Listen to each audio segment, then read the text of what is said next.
দুর্নীতি দমন কমিশনে অভিযোগ আসে ২০১৮ সালের নির্বাচন সফলভাবে পার করে আনার পুরস্কার হিসেবে শেখ হাসিনার পক্ষ থেকে সচিব পদমর্যাদার ১২ জনকে শত কোটি টাকার ১৪ তলা ভবন নির্মাণের অনুমোদন দেয় তৎকালীন সরকার। পরে ২০২৪ সালের ২৬শে মে ভবনটির নির্মাণ কাজ শুরু করে গণপূর্ত মন্ত্রণালয়।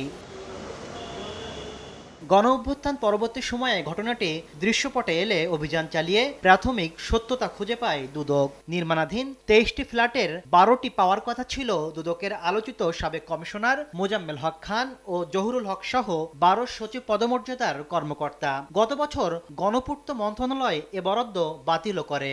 এ ঘটনায় মামলা দায়েরের পর এবার এদের মধ্যে ১০ ব্যক্তির সম্পদ বিবরণীর নোটিশ জারি করেছে দুদক।